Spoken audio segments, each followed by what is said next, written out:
All right. I'm slightly behind. I had to get some coffee. I'm jacked up. I'm already drinking an energy drink. I got an energy drink. I got a full thing of coffee. I'm excited. You should be excited. We just watched the greatest divisional round of football of all time. Man, I mean, what else could you want? What else could you want? I am drinking a C4 energy drink. I have a full cup of coffee. I am jacked up. I'm ready to go. When I see the Care Bears hire Eberfluss, and it looks like this, welcome One Pride 40, man. I'll be honest. Eberfluss to Chicago. I'm not surprised that he got a head coaching job. I am surprised, however, that it's Chicago because they run different styles of defenses. Now, keep in mind, Khalil Mack and Robert Quinn have both played 4-3 defensive ends, so I'm a little surprised. I'll be honest. I was a little surprised. Jimmy, man, yeah, I'm trying not to be hyperbolic here, but is it the greatest divisional round of football ever? 3 fantastic games, and I'm slightly biased as a Chiefs fan. Maybe the greatest game I've ever seen as a Chiefs fan. The greatest game I've ever seen. And I have a real treat for you because I've made 4 bets this weekend. I'm going to get off of the screen here because I made 3 prop bets and then one. I'm going to call it a weenie bet. And my bookie is, all right, okay, hold on here. All right, it froze up on me, reset. I'm going to get back to the main screen here because I'm just going to talk about, I'm going to go over all my prop bets. Okay, I'm going to go over all my prop bets. Oh, wow, this is something new. They got a Super Bowl lines already. So, all right, hold on here. Okay. Back to main screen. Right before I went live, Brian Daboll was announced to be the head coach of the New York Giants. Brian Daboll's the Bills' offensive coordinator. What I do is at the end of the year, I take a spreadsheet of all 32 teams and I do like a plus minus on how I think they're going to approach the next season. With the Bills, I may take a minus because I think they're going to lose. I mean, I was pretty sure they were going to lose Daboll. He just went to the Giants. The Giants also announced that they're going to stick with Daniel Jones. I think that's posturing. I would say that as of today, as of right now, I still think Deshaun Watson ends up in New York. I think he ends up with the Giants, despite of what is currently being said about support for Daniel Jones. And Brian Daboll kind of accentuates that, the job that he's done with Josh Allen cannot be understated. I mean, first 2 years of his career, he was a below average quarterback. And in the last 2 years, he's as good as anyone. And I mean, he played fantastic in the playoffs this year. I mean, if you were to tell me Josh Allen played better than Mahomes, I would be like, I don't know. But you can actually make that case because if Allen wins the coin flip, he probably scores a touchdown. And people in Kansas City like the playoff rules, but when Tom Brady went down and scored, they didn't. So anyway, all right. So I'm jacked up. I got an energy drink. I got coffee. I'm super jacked.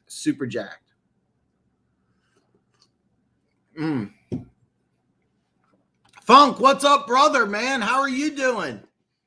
Oh, man. Great weekend of football. So yeah. Every game was great. And we got some great games coming up. And what's really good about these games is that the underdogs actually beat the opponents just a few weeks ago. You know, the Rams, of course, lost to San Francisco week 17, and I think it was week 18 actually, and then I think it was week 16 or 17. Cincinnati beat Kansas City. They actually came back from behind. So The last 2 minutes was nuts. I took the Chiefs -1 smart bet. I got some good bets for you. Depending on this weekend, this might be the playoffs all around in a very long time. This might be depending on this weekend, this might be the playoffs all around in a it's like all-time playoffs. I do not want the playoffs rules changed. I actually want them to get rid of ties during the regular season. I actually think they should do a coin flip and shut the clock off. That's actually not a bad idea. Never really been a fan of ties either. That was one thing about college football. We're about the same age, Funk. You remember the days that college football games just used to just end in a tie. And some people debate. Some people love college football playoffs. Some people like the NFL. I was never a big fan of sudden death. I actually like the way that it's set up, but shutting the clock off and just playing, actually, I don't hate that at all. That's actually a really good idea. Oh, okay, might be the best one. I don't remember a better divisional round. I mean, 3 great games. I mean, 3 really great games. I mean, I should have done in-game betting for the Rams-Bucks. I mean, Rams 27-3. And I remember watching that, and it was 4th and 1. And I remember thinking to myself, here's what's going to happen. They're going to sneak, get the 4th and 1. And it was like 41, 43 seconds, something along those lines. And then they're going to clock it. And then they're going to have 3 plays to score a touchdown with about 28, 29 seconds. And I thought that would have been smart. Instead, they scored the touchdown. And I'm like, 43 seconds is too long. 43 seconds is too long. And I remember and it ended up being right. I mean, it was too much time. Why they wanted to score a touchdown right away? It's kind of hard. I mean, if you're Fournette, I mean, do you just sit down at the 1? I don't blame Fournette, but and then there's talk, Brady may retire, Gronkowski may retire. I mean, it's a long season, man. I get it. It's a long season. I get why they may want to move on. I didn't even touch base on Sean Payton retiring. There is one thing I want to touch base on. With Sean Payton retiring, I didn't watch the whole thing. I watched a large part of his press conference. And one thing he said is that as a rookie, he made a lot of mistakes. So teams, Byron Leftwich in Jacksonville, Matt Eberfluss in Chicago, Brian Dable in New York, all these guys are rookie head coaches. And one thing I want to point out is that all rookie head coaches will make some mistakes. I mean, a lot of people thought that the Chargers were going to the playoffs this year. They didn't make the playoffs. They had a rookie head coach, and it looks like they got a good one. But I'm kind of surprised that 3 first-time head coaches were hired. I like the Jacksonville hire. You got a young quarterback. You have a former NFL quarterback. I'm curious if he's going to bring the Tampa Bay system to Jacksonville. If he does, I think it'll be very successful. For those of you that aren't familiar, a lot of you old school guys will recognize it, but a lot of you guys, maybe if you're newer, you don't see it. But the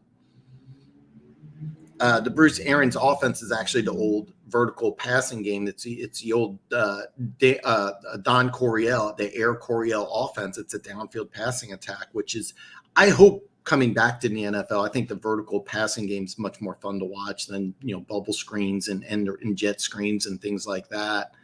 And if he brings that to Jacksonville, I think that could be a lot of fun because they got some talent at receivers. They have some big receivers. They don't have speed, but you have Travis Etienne.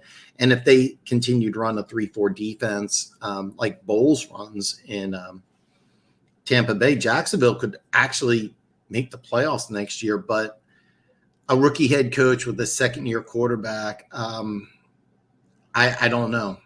I don't know. So. But it would be interesting. Jacksonville's going to be a very interesting team. Alex cannot make it, but he told me it's almost a locked that Kevin O'Connell, the offensive coordinator, quarterbacks coach for the Rams, will be the head coach for the Houston Texans.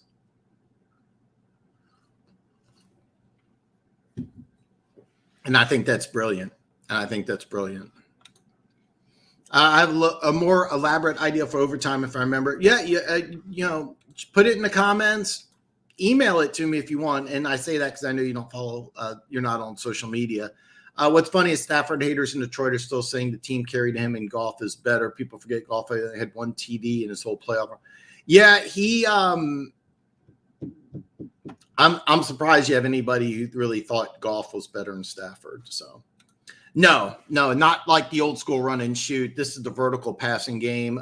Think Air Coryell Chargers in the 80s. The same type of offense Dallas ran. Downfield passing game, heavy run. And that works really good because James Robinson's a really good running back. And more than likely, you're going to have Evan Neal be the number one tackle. He's like 6'7", 350. Think Orlando Brown, Pro Bowl left tackle for the Chiefs. So you're going to have a heavy run offense, but they'll go downfield, not short. So no, just the opposite, actually, where the run shoot's more of a short passing game. This is a vertical passing game. And that's what Tampa Bay does. And I believe Leftwich is going to run the same type of offense. So it'll be very interesting to see what Jacksonville does. Denver Gator, what's up, brother? Last weekend of NFL, probably the best I can remember in a long time. By the way, the Denver Broncos hired, what was his name? I completely forgot. Oh, God damn. I'm sorry. I was following the Brian Dable hire. It's Hackett, the Nathaniel Hackett. I'm sorry, the Green Bay. I want to touch base on that in let's talk about it right now. I really want to talk about the coaching changes. Again, I can't remember such a crazy offseason for coach. Okay. I'm glad you brought that up because I kind of do want to talk about this. There's a lot of talk. Rodgers was really high on his offensive coordinator, not so much as the head coach. And a lot of people in Denver social media are now saying that Rodgers and Adams will come to Denver, and they're half right. Adams is a free agent. He's going to ask for a lot of money. And if Rodgers isn't in Green Bay, I don't think he'll stay in Green Bay. I don't know where he'll go. I'm not going to touch base on that. We'll have free agency start in about 6 weeks, and we can touch base on that. Rodgers in Denver, I think will happen. I think there's a very good chance that happens. And you could see a variety of different things in Green Bay. You could see Deshaun Watson. You could see Jameis Winston. You could see Jordan Love. Maybe Kirk Cousins. I mean, you could see a lot of different things. But I think Rodgers to Denver makes a lot of sense. And I actually think it could happen. And I think it would be great for the NFL. I mean, wouldn't you want to see Rodgers and Mahomes go head-to-head on Monday Night Football twice a year? At least one of those games is going to be on Monday night. And I think there's a very good chance that this happens. Denver has extra draft capital from the Von Miller trade. Where they picked 9th this year. Is that right? Do I have it right? Yeah, they picked 9th. So don't be surprised if this happens. Yeah.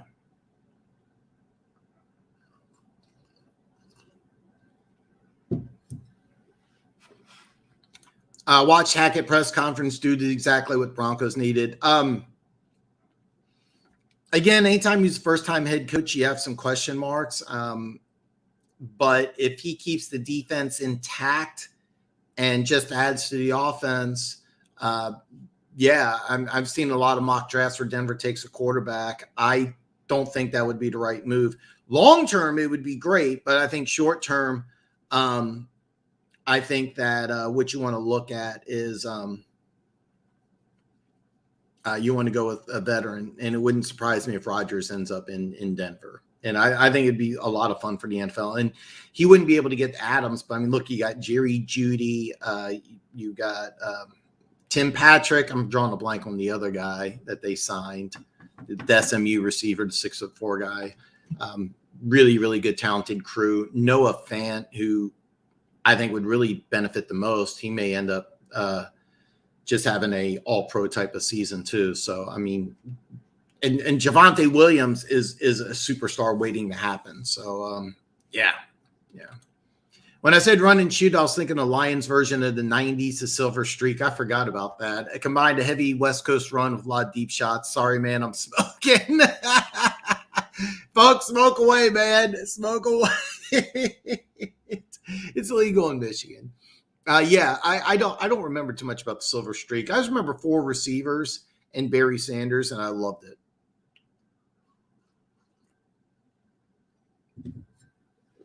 Red Sea, Corey, homesick from league means I can actually return. I have no idea what that means, but Red Sea, man.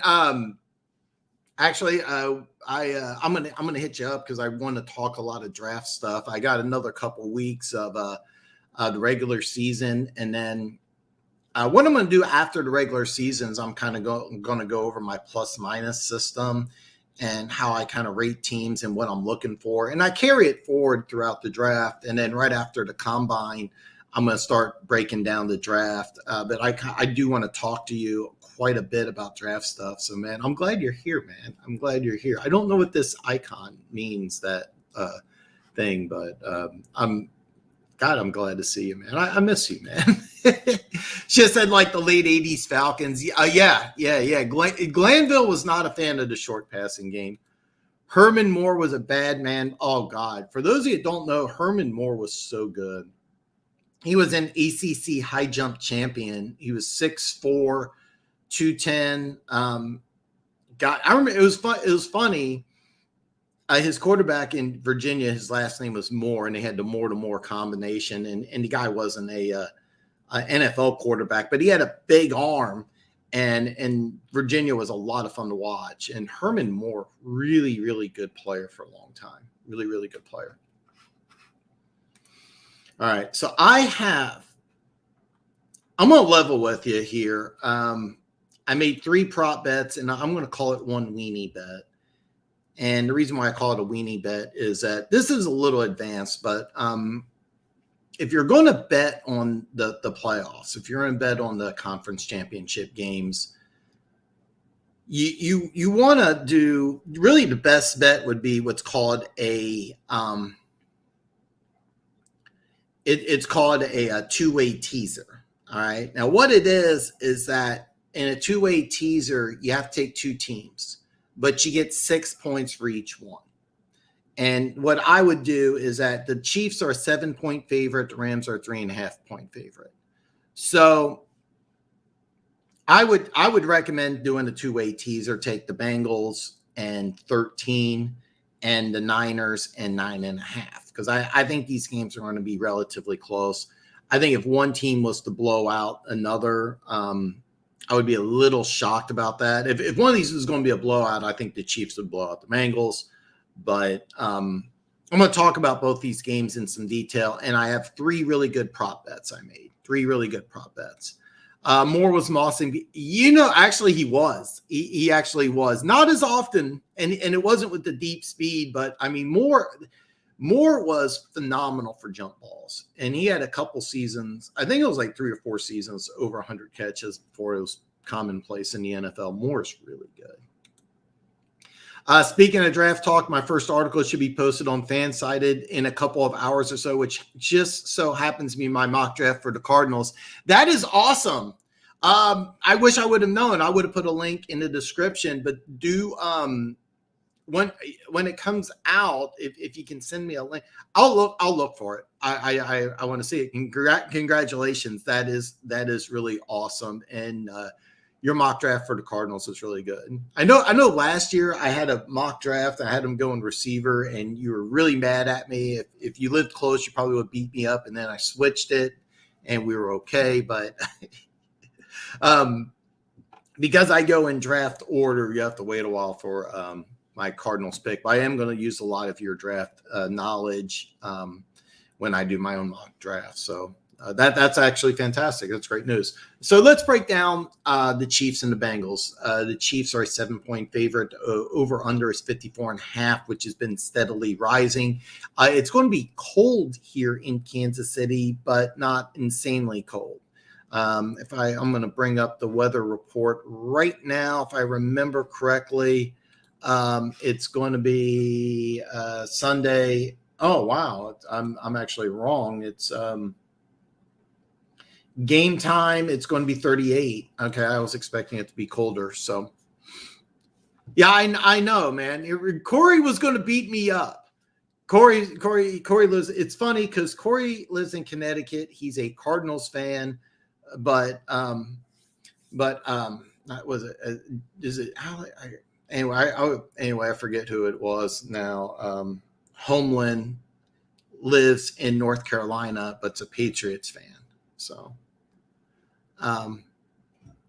but yeah, we were going to be fighting because I actually thought I thought it was right, and then but anyway. Some people in the 90s Lions called the original. They did. You had Herman Moore, you had Brett Perryman, you had one other guy I'm drawing a blank on, and you had Barry Sanders, and that was so much fun to watch. You didn't really have a quarterback.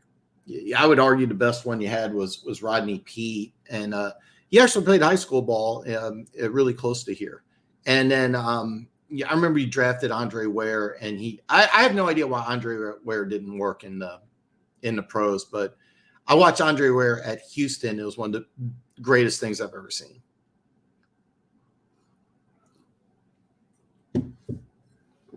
Andre Ware in college is one of the best things I've ever seen. Congrats, Red Sea.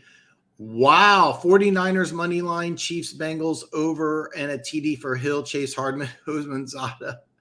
Johnny Morton. Yeah, that was the guy. I'm sorry. I am sorry. I can't believe I forgot that.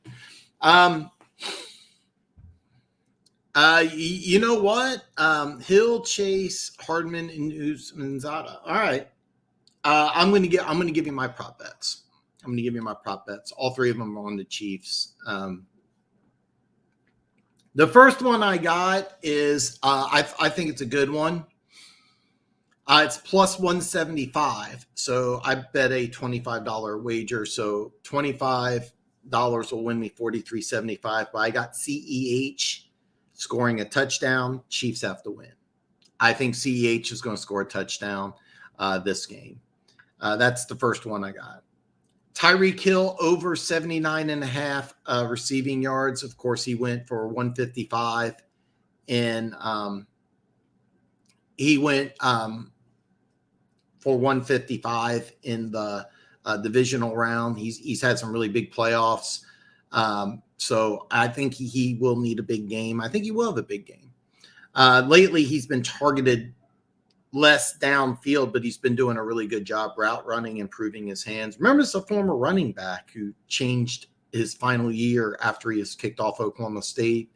I want to say it was like Alabama A&M or something like that. Switched to wide receiver, really raw prospect. But 79.5 receiving yards, I think is a good number.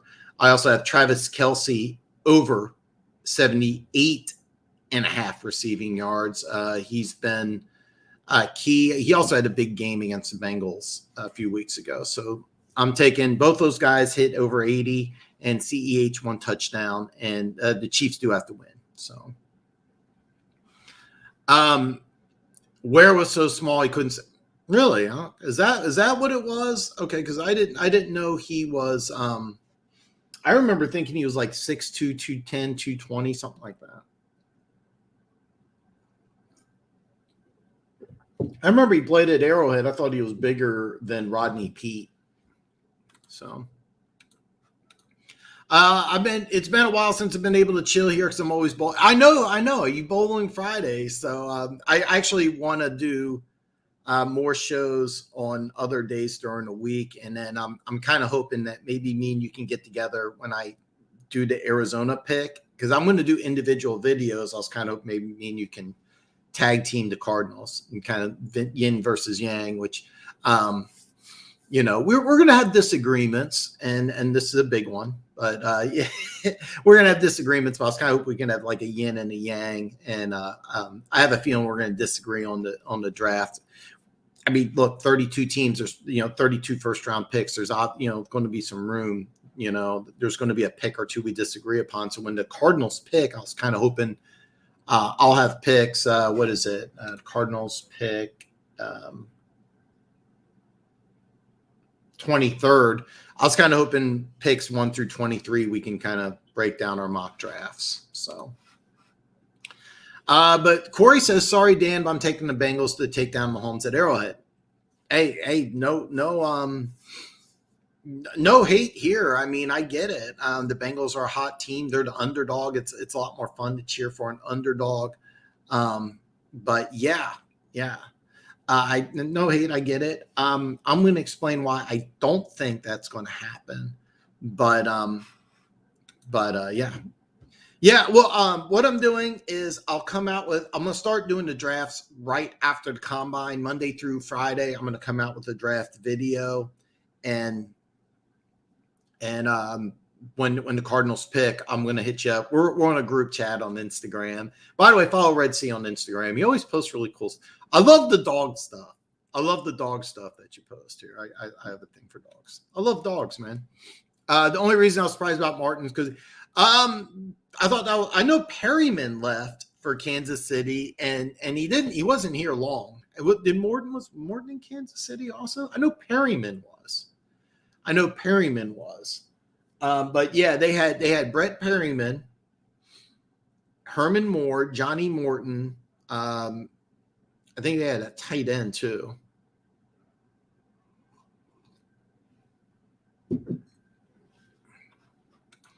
I was thinking of a teaser in a different way. Chiefs -1. That would also work. The reason why I like the Bengals in 13 is because I really just have a hard time believing, a 2-touchdown. But actually, to tell you the truth, Jimmy, that's actually better. That's actually here I am. I'm hosting the show, and you come up with something better. Actually, yeah, that would be a lot better. That's a lot better. One Pride 40. Rams Chiefs. Yes. All right. Let me back up. Let's do Chiefs Bengals first. Okay. Can the Bengals beat the Chiefs? Yes, they did. Tony Romo announced the game. He brought it up. He said that there was a lot of questionable calls. If I say there's questionable calls, if Big Chief Sean says there's questionable calls, it's one thing. But Tony Romo, who's unbiased, says there's questionable calls, and there has to be. Okay. The Bengals, if they want to come in there, okay, if you believe in fixes, if you believe in biases, the NFL wants the Rams and the Chiefs. All right. They want this matchup.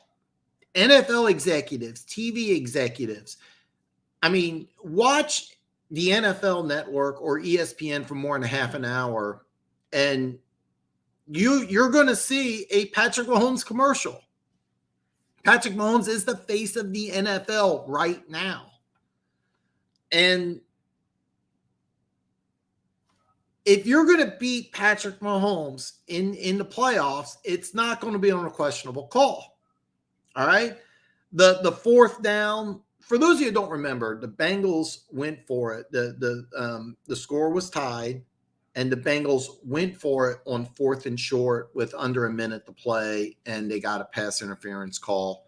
So with no timeouts left, they ran the ball down. They ran the clock down to 2 seconds, kicked the field goal and won. But it was a very questionable call. As a matter of fact,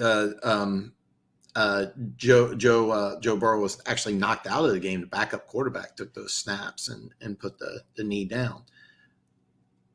That's not going to happen this game. All right. This happened for years in Kansas City against this. Okay. I remember Alex Smith would get laid out, and you look at Peyton Manning the wrong way, and it's a 15-yard penalty against the Chiefs. Tom Brady would come in, and you look at Tom Brady wrong as 15-yard penalty, but Alex Smith would get hit, laid out of bounds, and nobody cared. You can hit Burrow. Mahomes, on the other hand, is going to get the calls. All right? In order to beat the Chiefs, you got to beat the Chiefs and the NFL and the calls. You're not going to get those same calls that you got. All right? The NFL loves Patrick Mahomes. The NFL wants Chiefs and Rams. For the first time, I'm a Chiefs season ticket holder since '89. For the first time for the last couple of years, the NFL is pro Kansas City. They get the primetime games. Mahomes is on TV all the time. Did you, if you paid attention, watch the Bills Chiefs? There was a play where Mahomes kind of sort of got hit out of bounds. The referee comes in and helps him up and talks to Mahomes for a little bit. Do you think these NFL guys have not seen Patrick Mahomes on State Farm commercials? I'm gonna actually break this down. I'll read some of these comments, and then I'm gonna break down how the Bengals can win, because there's one key into that. Titans just proved you need a quarterback to win in this league. Tannehill is not that guy. It's a lot easier to win when you're an underdog. It's a lot easier to win when Derrick Henry is a man among boys. I actually thought early on, and by the way, if I'm the Tennessee Titans, I do everything possible to sign Dante Foreman to a 2 or 3 year deal, because Dante Foreman should have been the guy.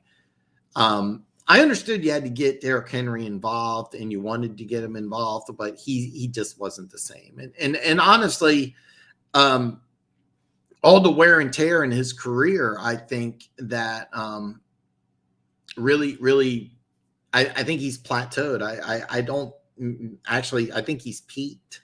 I don't think we're going to see Derrick Henry. All right.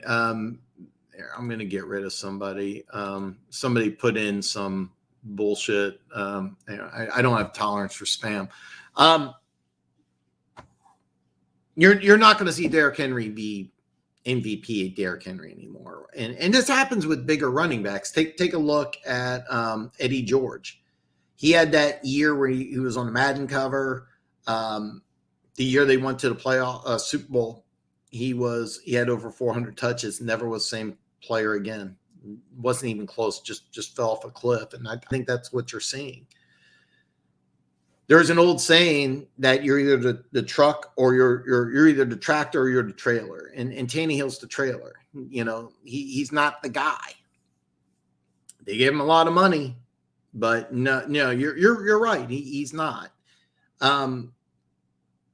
Dante Foreman should have got 30 touches in that game, and they probably win that game if that happens. So Morton was in Kansas City for 3 and 4 years. You know what? I do remember that, because I know Perryman was in for just 1 year. I remember that now. He did the weird worm. He was here with Trent Green. Actually remember that now. So you said you're smoking. I actually disagree about Kansas City to Rams. I think the NFL wants another Cincy for San Francisco Super Bowl matchup. No. Red Sea, you're 100% wrong. Super Bowl 16 was in 81. The NFL doesn't care about that. And the reason why is that you're going to have Patrick Mahomes is facing the NFL. He's on TV all the time. You want to see Stafford versus Jimmy G. LA is a bigger market than San Francisco. Cincinnati's probably a bigger market than Kansas City, but Mahomes is the face of the NFL. That's the whole point of this channel is to have disagreements, but I don't agree with this at all. Kansas City versus the Rams is the NFL dream matchup. You have a bigger media market, and you have the face of the NFL in Patrick Mahomes. Tannehill actively lost. Yeah. Tannehill, look, if AJ Green's at 100% or AJ Brown's at 100%, Julio Jones at 100%, Derrick Henry's at 100%, that was the key, and Henry was not. For sure, stuff that Henry, yeah. And what really, to be honest, and you're probably referring to that 4th and 1 play where Henry just wasn't the same guy. That should have been Dante Foreman, and I get why Tennessee did that. But if Dante Foreman was carrying the ball and had 30 touches in that game like he should have, they would have won that game. They would have won that game. Yeah, it's promo. The NFL is all over Mahomes right now.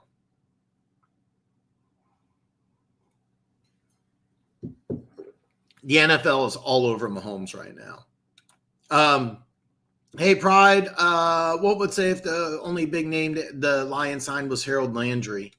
Oh God, I have a massive man crush on Harold Landry. Love Harold Landry, and on the Lions, that would be yeah. If you sign Harold Landry, I would change my pick. Right now, I agree with Daniel Jeremiah. Daniel Jeremiah, the NFL Network had his mock draft out, and I actually love this mock. I have some disagreements. I have about 7 or 8 strong disagreements, but I agree with both his Lions picks at 2. He has the Lions picking at 2 and 31, and he has Hutchinson at 2 and Malik Willis, the Liberty quarterback, at 31. And I like both of those.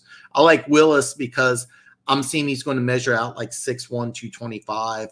He looks like he's going to be a 4'5", 4'6", maybe 4'4" type of guy, a poor man's Lamar Jackson. And I think that having him would be a lot of fun. Would be a lot of fun for Detroit Lions fans because he could play in like you could put him in for like a series or 2 every game. You could do some wildcat, and that's just to get him acclimated to the NFL. And then in 2023 he would take over, and you'd also have 2 first-round draft picks, so you can kind of build around this kid. But yeah, if Harold Landry is signed by Detroit, then I'd be all aboard Hamilton going to Detroit at 2 if that happens. So, but who would be the Rams pick? I like Malik Willis at 31. I'm going to defer to Daniel Jeremiah. And keep in mind, I haven't done my whole mock yet, and it'll be a couple months before I get to pick number 31. But Daniel Jeremiah at 31, having the Lions go Malik Willis makes a lot of sense. It makes a lot of sense. Athletic, big upside, working with golf for a year, I think would be great. Honey Badger, I can see, I've been saying this for a while. I thought the Lions had a lot more free agency, had a lot more salary cap room or free agency, but that would be a good signing for the Lions, a guy like the Honey Badger. But I could also see that some of the Lions fans, One Pride and Funk has been pointing out, is that the salary cap situation and free agents is a little, was not as much as you could say. I thought the Lions had fewer free agents and more cap, and they don't. So One Pride says no. Good God, the Lions need a receiver. You can stomach Goff for one more year because this quarterback class is not very good.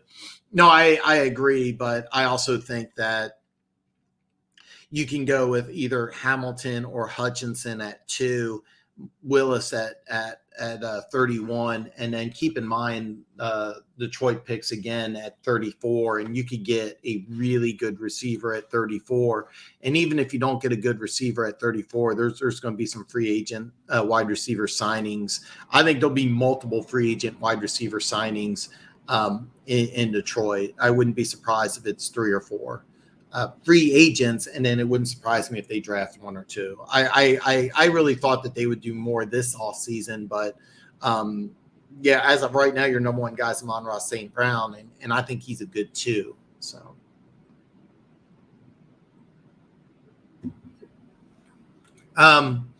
Willis is not the guy that Lamar is, and I'll pass if the Lions go with Tibb or Hutch. I'd rather see a wide receiver safety. I get it. I understand, but I'm not. I like Daniel Jeremiah's mock, and I like Willis at 31. I mean, he has a lot of the same attributes that Lamar Jackson has. He's able to do some of the same things. He's raw though. So like the one thing I do like about Willis is that if he goes to Detroit in the first round, especially at pick 31, he doesn't have to be the guy. He doesn't have to be the guy. And that's why I like him. You think the Titans re-sign him? The Titans will try to re-sign him, but they gave Bud Dupree a lot of money. They gave A.J. Brown a lot of money. They gave Julio Jones a lot of money. They gave Derrick Henry a lot of money. They gave Ryan Tannehill a lot of money. I don't think they can. Honey Badger is too. He's a really good player. He's a really, really, really good player. I wish I could get on the stream because I thought my thought process. Let's talk. And next week, next week, let's get you on. I'm gonna just do the two games, and I'm gonna kind of break down the way the Bengals can win this game. We'll chat, and next week, if you're available on Friday, come on and kind of go from there. But I think I get what you're saying. You think that the NFL would love to have a Cincinnati versus San Francisco. I 100% disagree, because Mahomes is the face of the NFL, and LA is just such a bigger market than San Francisco. LA was on the Hard Knocks the year before. The owner had to give a lot of money to the NFL and to St. Louis to move the Rams from St. Louis to LA. So there's some bias in the LA market. So,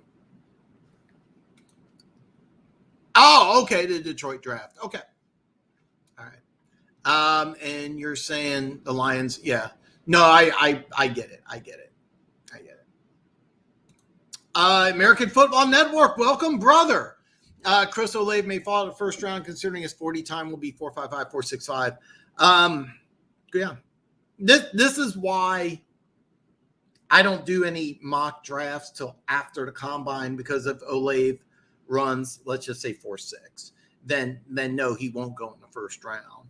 I'm hearing that he's going to measure at about 6'1", 195, and if that's the case, being a 4.6 guy would take him out of round one. I love his game. I wouldn't be angry if he went to Kansas City. The Daniel Jeremiah draft had Jameson Williams, who was injured. I think it was a national championship game. Yeah, he was in the national championship game, going to Kansas City at 32. I would love that. But Olave, if he runs in that range, that will probably knock him out of the first round. Seriously, I think that you would really like him. I really think you would like him. I haven't watched enough of his game. You may have watched more than I have. I've seen some highlights, and as highlights, he's really, really, really good. But if you draft him, let me explain. If you draft Malik Willis, you got to have a plan. You can't do like you can't do what Matt Nagy was trying to do with Justin Fields in Chicago. You can't throw that NFL playbook at him. You gotta baby steps. All right. I mean, you gotta do 1, 2, run the ball. You can't do the standard NFL playbook. And another thing is, I have no idea who the offensive coordinator in Detroit is. If you go with a guy who's got a college background, Malik Willis make a lot of sense. If you go with somebody who has like a West Coast background, a la Jay Gruden, then Malik Willis doesn't make a lot of sense. But I wouldn't, if I was a Lions fan, I would not have a problem with Malik Willis at 31. I wouldn't have a problem with that at all. I would actually be really excited, because he would help your team this year, and then we take over in 2022. So I'd love to see Willis go to Washington. That's not out of the realm of possibility. Washington could very easily take a quarterback with the first pick in the draft. We'll have to wait and see what he we're going to have to wait and see. I kind of want to see these guys at the Senior Bowl, and then I want to see what they do at the Combine first. Because I remember Jalen Hurts was going to be like a 5th-round pick, and then he looked really, really good at the Combine, but he looked even better on the whiteboard, and Willis has to ace both of those things. Olave could run like a 4.4, sub 4.4. I have no idea. I'll be honest, I have no idea.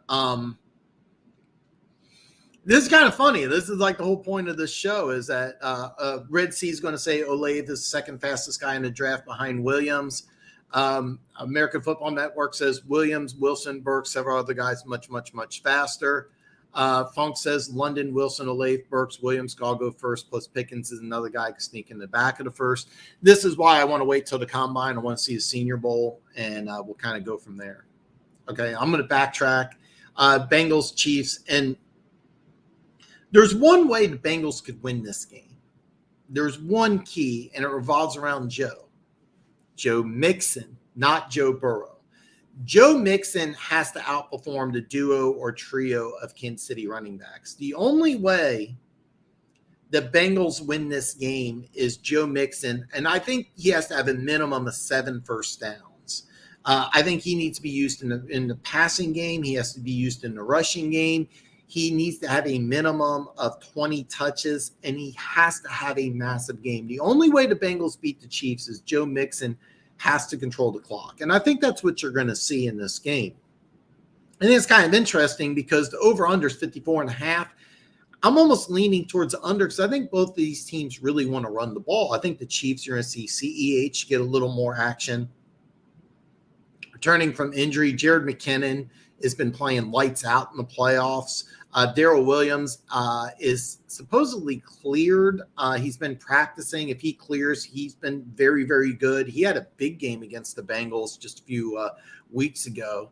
So these guys, you have a base, and then there's also Derek Gore, who's been not playing so far in the playoffs, but he's on the roster. So those 3 or 4 running backs, Mixon has to outperform them. And I think he may have to do it in the passing game because what you have is it's kind of funny because my boy Big Chief Sean, I love Big Chief Sean. He was tweeting out, Spags needs to be fired when they were playing the Bills. He need him. The Steve Spags, and I thought about breaking out the whiteboard for this, but I'm not going to. I thought about it, but the Spags defense is predicated on the defensive line and blitzing, putting pressure on Joe Burrow. The best way to defend that is screens and draws. And Mixon has to be big on that. And I think Mixon, some screens to Mixon early on would be really key. So I think Mixon may have like 15 touches, carries, 5 to 8 receptions. He needs to have at least 7 first downs. He doesn't have 7 first downs. He doesn't have a good game. 0% chance the Bengals win. So, yeah. But that's how the Cincinnati Bengals beat the Kansas City Chiefs. It's not Burrow. It's going to be Joe Mixon. He has to have a major, major game. And then the Bengals defense is also really good. And give a lot of credit to the Bengals organization. What they did is they went kind of outside their wheelbox. They like to build their team through the draft. It's funny, a lot of people don't really agree with this, but the Bengals run their organization almost exactly the same way the Pittsburgh Steelers run their organization. The only difference is the Steelers have a general manager in place that the Bengals do not. The owner, Mike Brown, is the general manager. And he works hand in hand directly with the coach. So if the coach wants something, he goes directly to the general manager, who's the owner, and he says, hey, I need this. So what does he say? I need a number 1 wide receiver. What do the Bengals do? They draft Jamar Chase. So the Bengals like to build through the draft. Well, they signed Trey Hendrickson in free agency. What did he do? He set a franchise record in sacks. They have and then they drafted 2 linebackers 2 years ago. Both of them, well, one of them's the starter. The other one, I'm not really sure what's going on with him. The kid out of App State. I know Red C knows who I'm talking about. App State kid, I don't know what happened to him, but that defense is pretty damn good. So anyway, the way the Bengals beat the Chiefs, Joe Mixon has to have a big, big game. So, yeah. I went Dean, linebacker, Georgia in the first, Nevada, quarterback, Strong in the second. Strong is very similar to Matt Ryan, in my opinion. Honestly,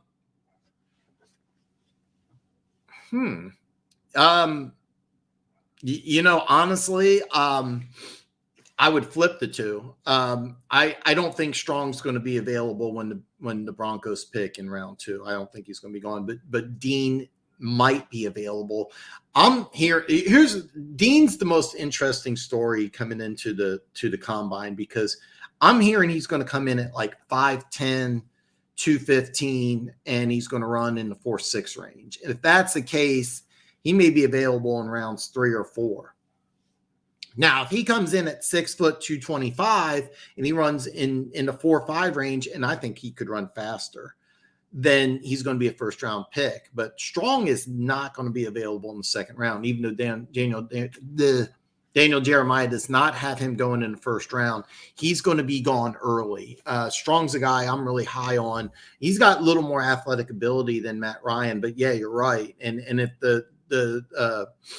if you, let's just say this happened, let's just say you get Dean in the first and Strong in the second, Denver would really, really, really be good, because you have a quarterback in the second round who should have gone in the first. Now, of course, I said the same thing about Drew Lock, but you have an offensive mind now as the head coach, and Strong could start as a rookie.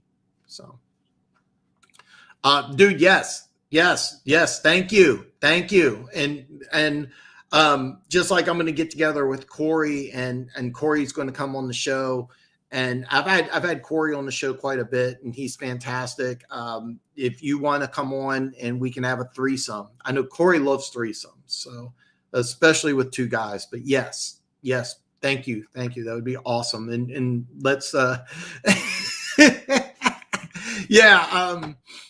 yeah. So anyway, yeah, I'm a big Carson Strong fan. Good God, how I could ignite the draft talk, but let's get back to the championship games, because Dan's show, we kind of this is why I have this show, is that I just want to engage with fans, but I did want to focus on the championship games. But yeah, absolutely. We kind of go all over the place. And that's something I pride myself on, is that if you have a topic, we'll talk about it. And if you want to talk about the draft, we'll talk about the draft. I do want to focus about the Bengals Chiefs, but the main thing I did want to focus on was that the Bengals can beat the Chiefs, but it's got to be Joe Mixon. Joe Mixon has to be the key. Joe Mixon has to have the major impact on the game. He has to be the guy who has the big game. Can Burrow outdo Mahomes? Sure, any given Sunday, but is Burrow as good as Mahomes? No. And is Burrow going to get the calls that he got the previous game? The answer is no. If there's going to be any fixing or NFL bias, it's 100% going to be the Chiefs' way. There's going to be a play, I guarantee there's going to be at least one play where Burrow will get hit or Burrow will do something and it's not a penalty, and the same exact thing could happen to Mahomes and it will be a penalty. And it's going against me my whole career as a Chiefs fan. I love having it the other way. There will be a Mahomes bias. So Mixon has to be the focal point. For the Bengals to win, Joe Mixon has to outperform the Chiefs running back duo. Does he have to be MVP of the game? No. You could have Henderson may have a big game. Jesse Bates may have a big game. Jamar Chase may have another 200-yard game because unlike most Chiefs fans that say you got to double team them, that's not the way the Chiefs defense works. And I should break out my whiteboard and break down how the Chiefs defense works and why you don't double team players. But with the Honey Badger in, there'll be like different coverages and stuff. And again, I should break out my whiteboard, but I'm not going to. The offensive coordinator, in my opinion, the Lions will do is what they did at the end of the year. Dan will continue to call plays, and they will name Deuce Staley, the offensive coordinator, Ben Johnson, the assistant offensive coordinator. All three will work on the game plan. That's actually not a bad idea. And I am kind of surprised that you guys really are anti Malik Willis at 31. I think that would be brilliant. And then, he's your starting quarterback in 2023, and you add draft picks to surround him with talent. I'm kind of surprised you guys aren't on board. Dean has been, you're right. You're Funk. I can attest to this, Funk. Yeah. Yeah, American Football Network. Thank you, man. I'm honored. I'm actually honored. It's big. I'm very honored. Yeah, I need to put yours and Corey's stuff in the description page. Actually, American Football, dude. All my social media links are below, man. Follow me on all of them. I'll follow you back, and we need to get together and have like a threesome. So. I'm kind of curious. This corner class is really good.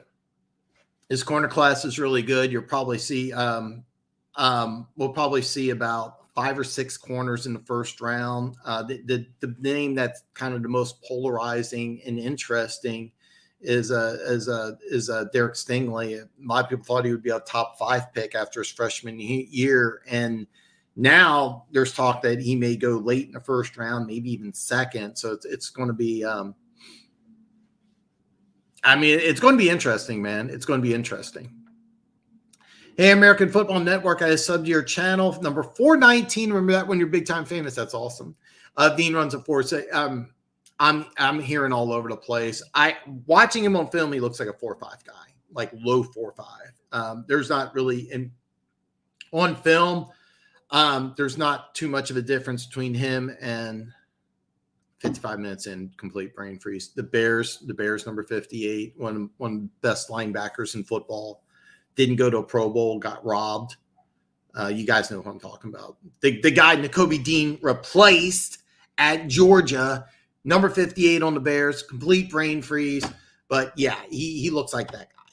So who had the best hire so far? That's a tough one, because it was funny because Sean Payton said it when he gave his speech, his retirement speech or his resignation. Because I think by the way, I fully expect Sean Payton to be on an NFL sideline in 2023, but he'll take this year off. He said as a rookie, he made several mistakes. And so far, the hires have been 4 guys I've never coached before. If you had to say which one's the best one, I really couldn't give you an answer. If I had to say which one I like the best, it would be Nathaniel Hackett to Denver. And the reason why I like that one the best is because I think there's a very good chance Aaron Rodgers comes to Denver. So that's kind of why I like that. Leftwich to Jacksonville's interesting. Dable to the Giants. You have to fix the quarterback situation. There is a good connection. The general manager and Dable know each other. They work together. Flores was a candidate for that job. So that's going to be kind of interesting. But the one that really kind of gives me kind of a red flag is Eberflus to Eberflus to Chicago, and not because they went with a defensive mind. They went with a defensive mind who runs a different system. And I'm not really sure. I'm not really sure what they're going to do. So, keep in mind, Mack and Quinn have played defensive end before and been successful as defensive ends, but I like them both as outside linebackers. So, and then your front defensive line, it'll be interesting, but you also have a young raw quarterback who do you bring in to fix him? And he's going to need a lot of work. And you also kind of got to go with Fields. He's going to be your quarterback. And if he's not your quarterback, what do you do? You traded up to get him. So yeah. It's a very solid quarter. This is a very good corner class. I remember, dude. Remember me, man. Remember me. What do I think of Elam? We'll talk a lot about him, but I'm hearing that his stock's just been skyrocketing up. The more and more people watch the cornerback draft and watch Elam. It wouldn't surprise me he ends up in top 15. I'm hearing he's going to test out of the chart, or he's going to test out of the gym, or I'm hearing he's going to test really well.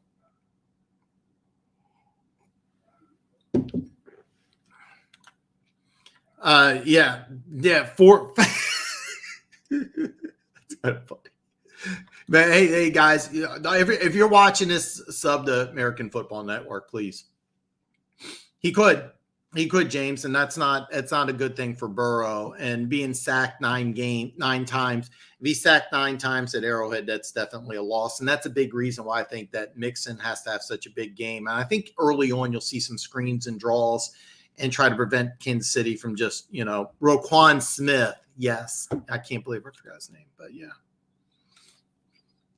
I wondered. That is so awesome.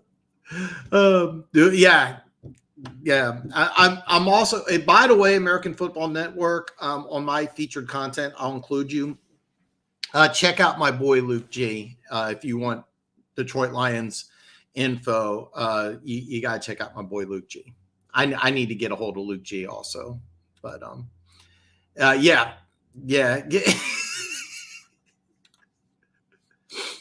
Singletary. Oh, but I've been promising James we're going to do a retro show, and I really, really, really, really, really need to do a retro show. Yes. Roquan Smith, I loved Roquan Smith, and he was replaced by Nakobe Dean at Georgia, and he looks to be a very similar player. I think maybe not quite as fast, maybe not, but I mean, Roquan Smith ran, if I remember right, ran like a 4.41, 4.42, and I think that Dean will run either low 4.5s or under 4.5. But I wonder, is he 5'10", 215, or is he 6 foot 225? And it doesn't sound like much, but it's the difference between you getting a first round, or do you get him in the second round? And if you get him in the second round, do you use him in a 3-4, or is he primarily a 4-3 guy? I don't know. It's going to be interesting. It's going to be interesting. Amazement, what's up, brother? Hey, Dan, I finally made it home. By the way, Amazement, I'm glad that you're home. I don't want to get off topic too much, but Amazement was in the hospital. We're glad you're home. We're glad you're safe.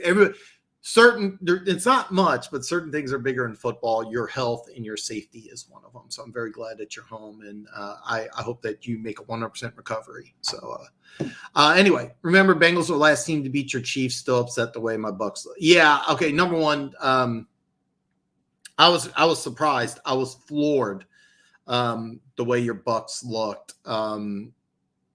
But then they're down 27-3. And I still think that if you sneak, Tom Brady does a sneak on 4th and 1, you come back to the line of scrimmage, you spike it. There's between 25, 30 seconds left. And then you have 3 plays to get in the end zone from the 6. That's what you should have done. Go to overtime, play for the coin flip. Instead, you gave Stafford and Kupp, 43 seconds, when the weakness on that team's corners. So,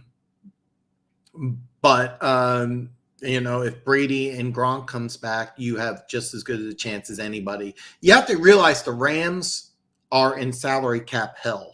Like, they're already like 20 or 30 million over the cap today, right now. Like, they have to restructure or cut a lot of players. So they went all in. They have almost no draft picks. I think as soon as they picks in the 4th round, they have to redo multiple contracts.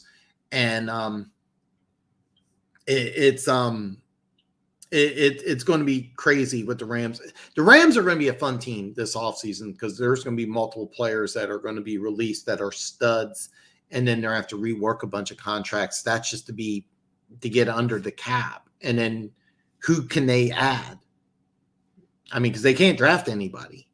So it'll be different. I mean, OBJ, what do you do with him? Does Robert Woods come back at 100%? But if the Bucks keep their core team intact, and I think Sue's going to retire. He hasn't said it publicly, but I think Sue's going to be gone. You gave Vita Veda a lot of money. If you keep Griffin, Shaquille Griffin, and Pierre Paul or JPP on the edge, I mean, even though they're getting up in age, they're still really good players. Winfield's just a guy who's major man crush on him, despite him doing a little trash talk to my Chiefs. Really great player. But you had every right to be upset. You had every right to be upset. I don't blame you. Jump on the Chiefs bandwagon. So, do you see Bowles getting a head coaching job? We already lost. I'm kind of surprised Bowles hasn't got a job because I thought he got a real raw deal. But the trend is, if you look, the first 4 hires have been all brand new hires, and I'm kind of surprised because Sean Payton, he was public. He's like, hey, look, first couple of years, I made some rookie mistakes. And that's true with any job, any industry. You know, when you're new, you'll make mistakes. I mean, you be hired at McDonald's, you know, your first week, you're going to make some mistakes. And that's true with the NFL. So I was kind of surprised that all 4 of the new hires are first-time head coaches. Bowles deserves a job. Dennis Allen, the defensive coordinator for the Saints, he deserves a job. I think Bowles should be considered. I'm kind of surprised. To tell you the truth, I think Bowles would have been a better hire than Eberflus in Chicago. If I was Chicago, I don't know why I didn't take Bowles over Eberflus. With Bowles, you run the same style of defense, and you got a guy who's got big city experience. I mean, Chicago's a tough market. It's not the same as Indianapolis. And he's going to find that out fast. Chicago's a much different sports town than Indianapolis, and that's something Eberflus may not be able to handle. But Bowles, being the head coach for the Jets, he would be ready for that. If he doesn't get a head coaching job, which I think would be a big mistake, and he stays in Tampa Bay, that's a major win.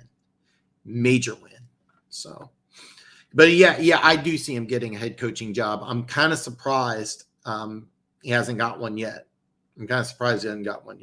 So, but I think he actually took Monty Rice's spot. He might have, but both of them played the middle linebacker position, and then both of them were the play callers. So, yeah, me more. Hey man, trash talk is welcome here. I'm sure my Bear. Oh God, yeah, we need more Bears fans on this show. If you have a Bears fan, please introduce them here. So did the Chiefs beat the Bengals? Okay, one pride. I'm sorry, I thought I said this. Okay. Not only will the Chiefs beat the Bengals, I put money on the money line, and it was a weenie bet. My $25 bet will win 7, but I don't love 7. But I not only think the Chiefs win, I think the Chiefs cover 7. If you can get 6.5, then I would definitely take 6.5. You probably can get it somewhere.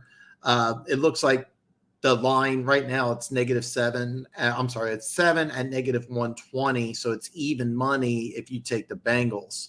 But if I'm betting on this, I was originally saying do a 2-way teaser, but Jimmy had a better 2-way teaser. Take -1 for the Chiefs and 9.5 for San Francisco. But do the Chiefs beat the Bengals? Absolutely. Because here's what you have. You have the better team, the more experienced team, the better head coach. You're pissed because of the loss. It was a questionable loss. Questionable calls. Tony Romo, not Chiefs fan, Tony Romo said it. You're not going to get the same calls going the Bengals' way in this game. The NFL wants the Kansas City Chiefs to advance. State Farm wants Kansas City Chiefs to advance. TV executives want the Kansas City Chiefs to advance. The referees watch TV. They've seen Patrick Mahomes on TV. They haven't seen Joe Burrow, probably.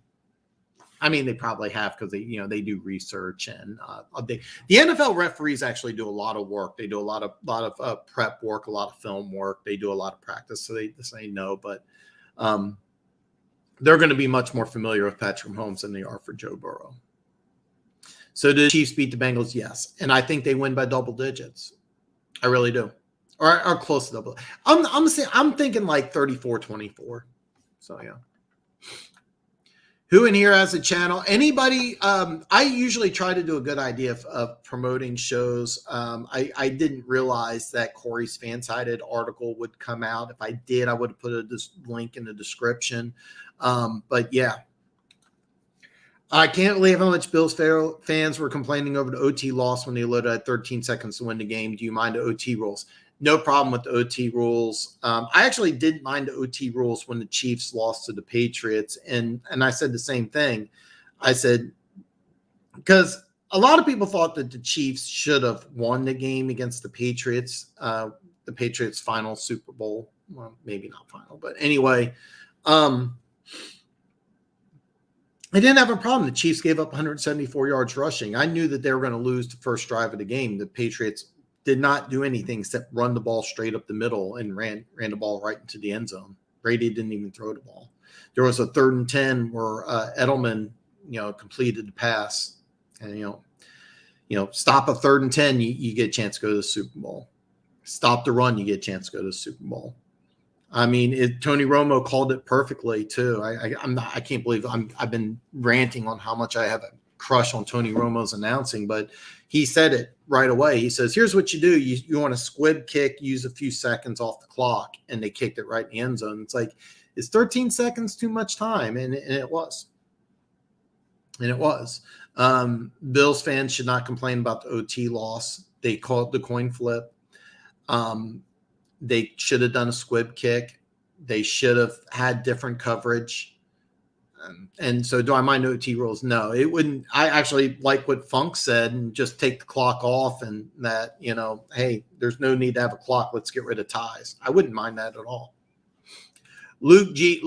By the way, if you're not familiar with Luke G, he's nailed the draft, except for when they drafted Okuda. I mean, he got me on board Simmons. Actually, I think Funk got me on board with Simmons, and it may have been one pride. I think it was Funk got me on board with Simmons, but Luke G, 2 to 3 drafts, he's nailed. And right now he's saying Hamilton today. As of right now, today, I got Hutchinson. I'm going with Daniel Jeremiah, but I mean, I could see that, and I am going to work with Luke G before I get I'm going to try to have Luke G on before the draft if he'll come on. But yeah, Luke G, Lions draft, bam. I mean, even though we disagree right now on who they're going to take, yeah. If he's only 5'10", yeah. I mean, if he's 5'10", 215, runs in the 4.6 range, he's not going to be available. He'll be available at 34. So, yeah. It's okay, amazement. My team didn't even show up to play the Rams. Yeah, we'll talk a lot about oh, God, excuse me.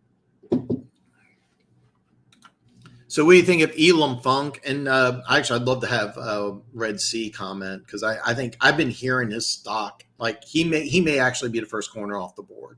He might be. Leaving Stafford over 30 seconds is too much time. No, absolutely. Yeah, I really thought that watching it live, I really thought they would do a sneak. Brady's been famous on those 4th and 1 sneaks. I thought they were going to sneak it. I thought they were going to take their time. I thought they were going to clock it with about 30, 25 seconds left, and then just run 3 plays from the 6. So, yeah. Packers are 44 million over, losing Rodgers and Adams, so we're basically screwed. I mean, you've been planning on this for a while. It's the whole reason when you drafted Jordan Love. I remember Jordan Love coming to Arrowhead, and he did not look like an NFL quarterback. And I kind of – I'll try to make this short. When you scout teams, you're always told to scout players, you take the helmet off, you take the jersey off, you scout the player, not the team. Like if you evaluate an Alabama player, you try to forget that he's an Alabama player, you just try to watch him. Forget that he's a 1st-round pick and just watch Jordan Love. Let's say Jordan Love was a 5th-round pick. Is he not cut? He doesn't. I never understood the appeal of Jordan Love. I watched him play 2 games in college. Now, both of them were blowout losses, so obviously I was getting his worst stuff. I didn't see an NFL quarterback. I saw an athlete with a big arm. I didn't see anything that looked like an NFL quarterback. I didn't see anything that looked like he could take over for Rodgers or even start in the NFL. I don't see a guy who's a good quarterback, and I don't understand the appeal. Let's say you do lose Rodgers and Adams. Could you get a big name? Could you get Deshaun Watson? Could you get Cam Newton, Fitzpatrick? I'm trying to think of somebody. There's another free agent name. I'm drawing a blank on. Sure. You're probably going to lose Adams, and it wouldn't surprise me if Rodgers ends up in Denver.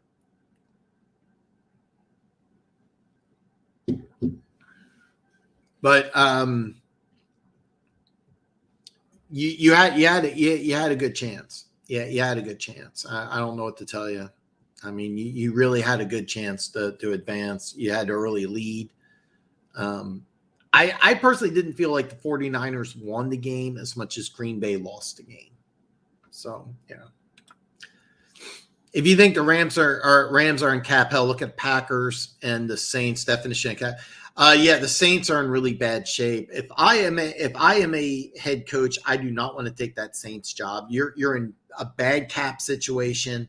You have a team with a lot of veterans. You don't have a quarterback. The Saints are in a really bad. I think that's part of the reason why Sean Payton walked away is because he knows that team needs to be atom bombed and rebuilt.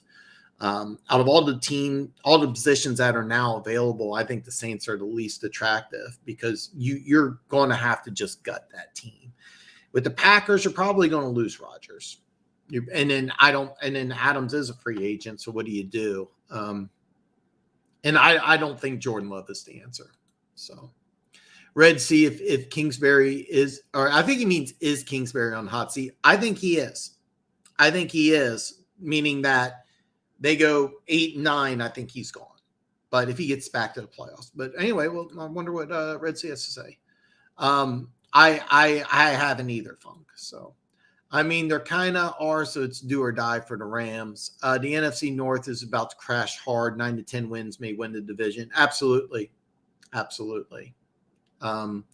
Packers are falling apart. The Vikings and Bears are going to have new coaches, and with the Bears, they're having a first-year head coach. I don't really get the Eberfluss, but yeah. Homeland, we were talking about you, man. We're talking about you. Glad you're doing well. Thoughts on how the Pats season went? I thought it went fantastic. You got your quarterback who played better as the year went on and played at, I think, a really, really high level. Your defense played well. I forget the playoff loss. Josh Allen played at an out of the world level. So forget about the playoff loss. You have a young, really good ascending team. When I do plus minus, the Patriots are definitely getting a plus. So, matter of fact, it wouldn't surprise me if the Patriots are now favored to win. When we get down to starting the 2022 season, it wouldn't surprise me if the Patriots are favored to win the division because you could have Leslie Frazier also leaving. The Bills have some aging veterans that they're going to lose in free agency. Emmanuel Sanders probably isn't going to return. And I think the Patriots are going to add some players. And they add a wide receiver to lose other players. I thought Patriots season went fantastic. I think it went fantastic. I would be, if I was a Patriots fan, I would be really excited. You have a very bright future. Mac Jones is an ascending player. If you took the tight ends and receivers, the skill position players, forget the running backs are good. You look skill position, receiver and tight end talent, where would you rank them at? I would say 20s, high 20s. So you add to that, plus you get a second year, a mini camp, off season, everything. Don't laugh. Mac Jones might be an MVP candidate if you add to his talent. So yeah, great season. Yep, and the Lions started to rebuild early. Elam is a Gator. Enough said, he's elite, or maybe just elite yet. Very high ceiling. That's bias, of course. Watch out from Gardner from Cincy.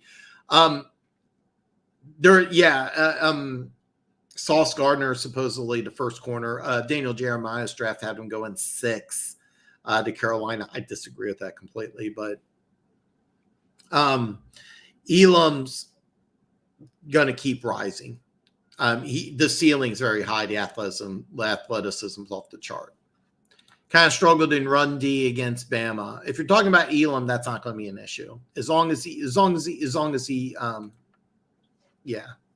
Eberfluss a bad hire. I was surprised because he's going to run a different style of defense, and then I understand why you want defensive mind, but why run a guy who runs a completely different style of defense? And then what do you do on the offensive side of the ball? Because you got a raw quarterback that's going to be basically a rookie. So I knew when you said a weenie bet in the beginning of money. Yeah, I just took Chiefs money line. I do like the Chiefs to cover. If I had to choose between Bengals covering 7 or Chiefs covering 7, I would say Chiefs cover 7. No, Allen Robinson hasn't been signed yet, and that would be a plus signing for the Lions, and it wouldn't surprise me if Robinson goes to the Lions. Wouldn't surprise me at all. No, he hasn't been signed yet, and free agency will start in March. And when it starts, Allen, I would be shocked if the Bears were able to retain him. AFM, your Bears fan, would have told me I didn't know anything 3 years ago when I said the Bears were going to fall off and slowly lose their defense over the next few years. I think I was right. It's hard to evaluate the 2021 Gators defense. We were very talented. Dumpster fire. DC checked out in 2020 and got brought back. Yeah, it is hard to evaluate the Gators defense, but Elam is rising in draft talks.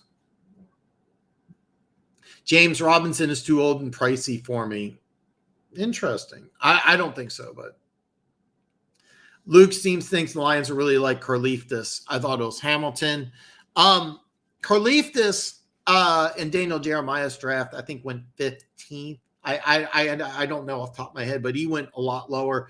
I wouldn't be surprised if Karlaftis goes number 4 to the Jets. But Karlaftis is a guy I think is going to continue to rise in ranks. I want to see what he tests out at. I want to see how he tests. But I would have said the same thing. His channel, Chicago Sports Network, if you want to check him out. I actually want to check him out too, but I need more Chicago guys here. No offense, Lions fans. Yeah, but he thinks Hamilton, when he talks about the edges, he thinks Karlaftis is the guy. What's funny is I told Luke to watch Karlaftis after I watched the Barnes video after Lions drafted him. You guys brought him up to me, and I've just loved this game. It reminds me of Bradley Chubb. I had a huge crush on Bradley Chubb. And I thought the same thing about Bradley Chubb. The thing about Karlaftis is that they're both 4-3 guys, but Chubb plays a 3-4. And it wouldn't surprise me if you put him in a 3-4, but I think he's better suited as a 4-3 end. The Bills have always been bad under 60 seconds of a game. See, DeAndre. I forgot about that. I forgot. That was just oh, God, that was just a fluke. I'm sorry, man. It was just a fluke. Great play, though. I remember watching that and just like, oh, my God. I was going nuts. I didn't really have a dog in the fight. I just went nuts. That was, by the way, one of the greatest plays I've ever seen. Hopkins, Kyler Murray, one of the greatest plays I've ever seen in my life. What was funny is that Murray is running and he's not even set. He's running, and the ball goes 60 yards on a run. He doesn't even set. It was just phenomenal. Detroit defense roughed up Bryce. I'm not sure what Bryce says. American football, I'm stoked about Hackett being our head coach in Denver. What's your opinion on Hackett? Do you have him in your channels? Homeland in the house. What's up, bro? Long time. Yeah, I love having Homeland here. I'm dying to get Homeland and Red Sea, and maybe we can get American Football Network and Big Chief Sean. Maybe we can just have like an orgy here, just a giant orgy talking about draft and football. And I had Homeland and Corey coming on Wednesdays doing my work schedule. That's changed, but I'm dying to get them back on, and maybe I can get Red Sea on next week if he's available. I would love to have some more people on the show. It's so far, knock on wood, so far, every time I've had somebody on, it's just been phenomenal. It's always been great. So the only reason I would take the Saints job is if I got to trade everyone, start at the beginning. And that's, by the way, take a look at what the Houston Texans did. They did that, and then they fired the guy. And that's kind of the thing, is that you have to have some results. And even though the Saints may be patient, I could see the Saints just doing a tank job. Just get rid of everybody, get a bunch of draft picks, try to get the number 1 pick, or at least trade to get the number 1 pick next year's draft, where you have a bunch of quarterbacks available. So, all right, sweet. I liked him a lot. I was sad to leave him leave. It was sad to see him leave. I think he'll do great with all his weapons in Denver if he can get it. Denver, I said this on Big Chief Sean's show. If Andy Reid was coaching the Denver Broncos, they would probably be 16-1 or 15-2. There's so much talent in Denver. so much talent in Denver, and it wouldn't surprise me at all if Rodgers is a Bronco. Wouldn't surprise. I think Emmanuel Sanders ends up in Arizona as a hired assassin. I don't know. Arizona's going to be interesting because I think Kirk is a free agent and AJ Green signed a 1-year deal. So it'll be interesting. Arizona, what they do in the offseason is going to be really interesting because are they going to try to add some pieces on defense, or I think Christian Kirk, Red Sea, you have to answer this. Is Christian Kirk a free agent? Because he was the guy they really kind of started to rely on, and I loved him coming out of Texas A&M, and he's a guy that I think would get a lot of attention in the market. Red Sea, that's your answer.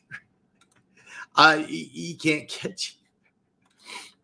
Could Calvin Ridley or Allen Robinson go to New England? Ridley could 100% go to New England, and so could Robinson. The Ridley situation's really, really weird. I wonder how NFL teams are going to touch base on that, because a lot of NFL teams are going to just say he quit, even though he cited mental health issues.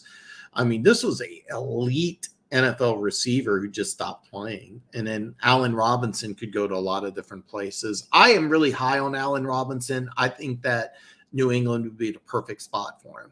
I think he would love playing in New England. I really do. If you want a tutorial how to mispronounce prospect names, just check it. I miss it too, man. I would love it if I can get you guys together I would love it if we can get you guys together on a Friday show. Maybe next Friday if you guys are available. I will tell him about your friend. So yes, I will tell my friend about your channel. Thank you. I really appreciate it. Also, what's up, Gator man? Dan, your show is always top drawer. Thanks, Funk, man. I can't tell you how much I look forward to doing this. I look forward to doing this. I love just talking football. I meant to just talk about the championship games, and we went off topic. And so, yes, we think there's a ton of talent in Denver, but we really don't know, do we? There actually is a lot of talent. I thought coaching was the biggest mistake, and I also think that they should have went with Drew Lock over Bridgewater.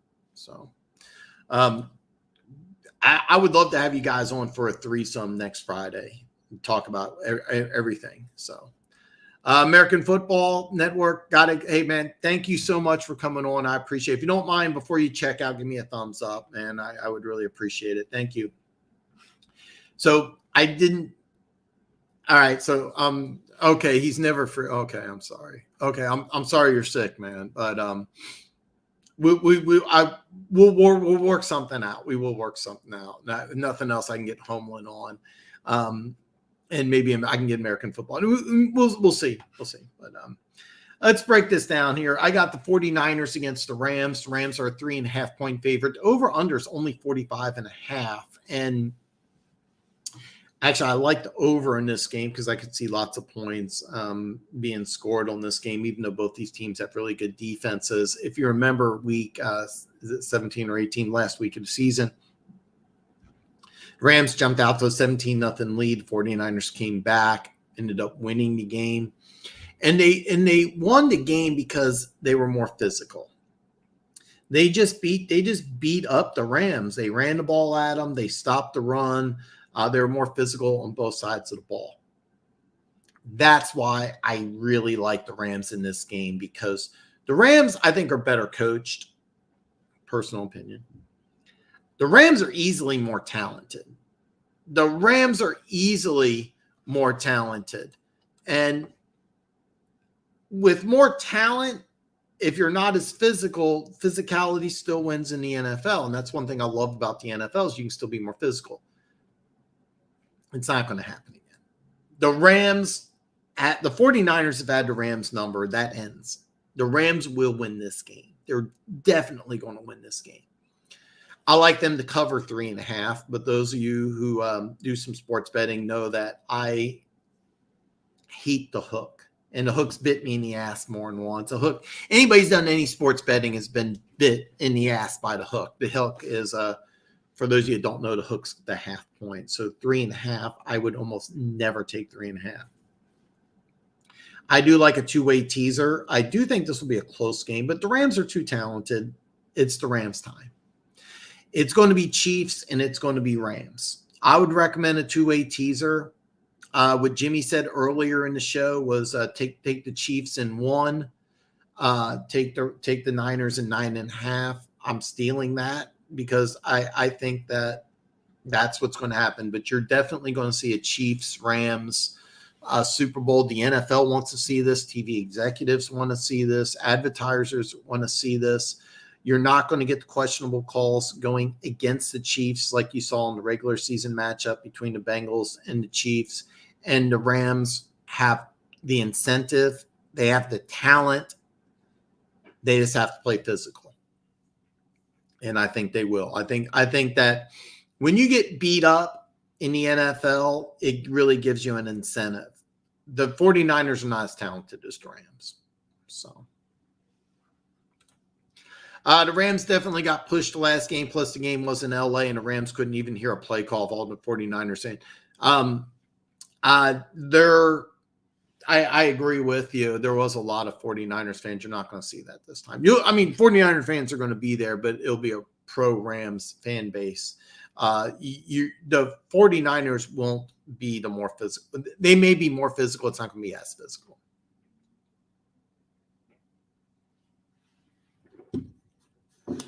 Polished off my coffee. Got my energy drink. Oh man, I'm still jacked up. I'm so happy to do this. I can't tell you how much I just love doing this and talking football and being part of a community where I get to talk football. Some really great people, some really knowledgeable people, and I've had some great comments in here. Good luck. Good luck. I think you misspelled Chiefs, but that's okay. But yeah, the Rams, this is their time. This is their time. And the Mahomes versus Stafford's going to be a lot of fun. 2 Texas quarterbacks. It's just going to be great. It's going to be great. Denver loaded with talent on both sides of the ball. Our coaching staff, especially OC, did us dirty, gave up in a few crucial games, and always started very slow, could never put forth. Yeah, your offense was painful to watch. There's so much talent on that team. That's why I really like Hackett. But just like Sean Payton said, there's a lot of things as a first-year head coach you got to know. You got to know. And it wouldn't surprise me if Denver – okay, without Rodgers, with a new head coach and either a rookie or Bridgewater quarterback, 10 games may be a stretch. With Rodgers, sky's the limit. But yeah, you need an offensive mind, and I think Hackett's a good one. I think it's a good one. So you're saying no? All right, let me explain this. I think Funk's just fucking with me, but human beings make these calls. I mean, these referees make calls, and by the way, the NFL officials are A+. I know there's a lot of talk every time they make a mistake, but I mean, they do a fantastic job. Was there questionable calls against Chiefs and Bengals? Absolutely. And as a Chiefs fan, I'm biased. However, when Tony Romo says that there's several calls, and it was both ways. People call the plays and emotions involved in it. Calls went for Peyton Manning. Calls went for Tom Brady. Calls are going to go for Patrick Mahomes. That's always the way the game's been. It's the way the game's going to be. When you are the face of the NFL, you're going to get a call that won't go to a rookie quarterback. Now, this offseason, expect to see Burrow on a lot of commercials, and Burrow may get some calls going forward, but not in this game. Not in this game. I am not on cocaine. I have coffee. I have energy drink, and I'm calling it now. Von Miller strip sacks Mahomes going to be a shootout. I didn't think about it, but Mahomes and Miller reunite. Yeah, I can see that.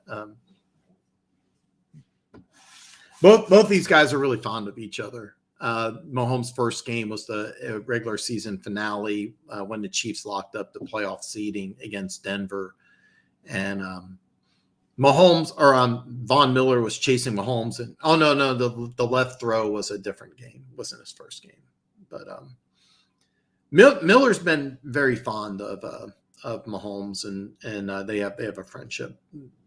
I think both. I mean, Von Miller definitely in the Hall of Fame, and Mahomes looks like he's on a Hall of Fame arc. But yeah, the Super Bowl is going to be between the Chiefs and the Rams. I put just Chiefs money line. This is what you're going to see. I think both teams cover, but I wouldn't recommend taking 7 or 3.5. What Jimmy said earlier, taking a two-way teaser. Taking the Chiefs in 1 and taking the Niners in 9.5 would be the best bet. I have 3 prop bets on the Chiefs game. I have Travis Kelce over 79.5. Travis Kelce 78.5. Tyreek Hill 79.5, and CEH to score a touchdown and the Chiefs win. Is it? I think it's a touchdown. Is it? Yeah, 1 or more touchdowns, and the Chiefs have to win. That's plus 175. So, yeah. Burrow and the Bengals about to be the new face. They already got 2 favorable calls, whistles this playoffs.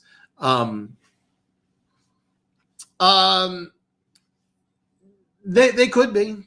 Burrow's going to be on. You're going to see a lot of Joe Burrow on TV over the next or in this offseason.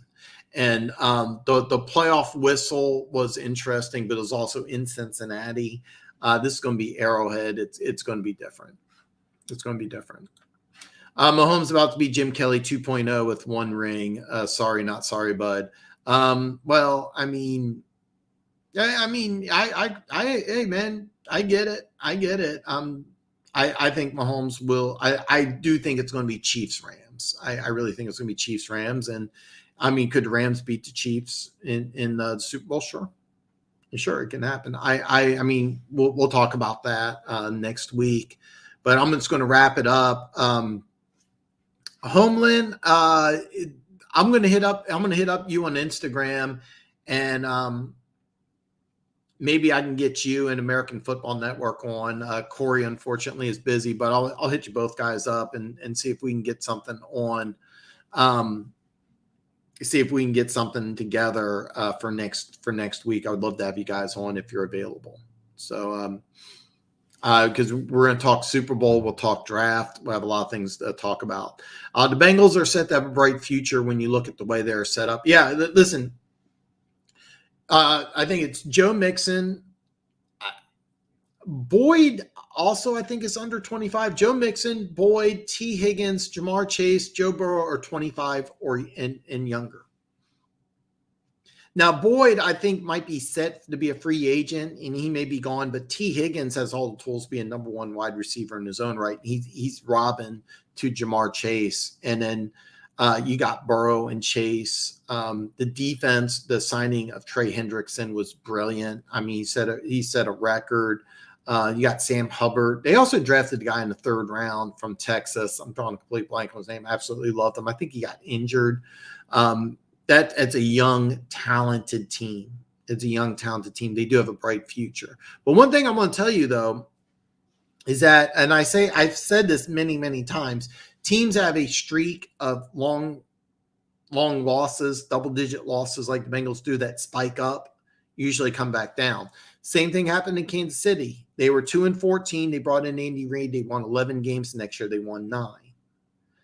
Same thing happened with San Francisco. Remember, they were 5 wins, 4 wins, 13 wins in the Super Bowl, 6 wins the next year. Chicago Bears. Remember Chicago Bears when they first hired Matt Nagy? It was 6 straight seasons, double-digit losses. Then they go 12-4.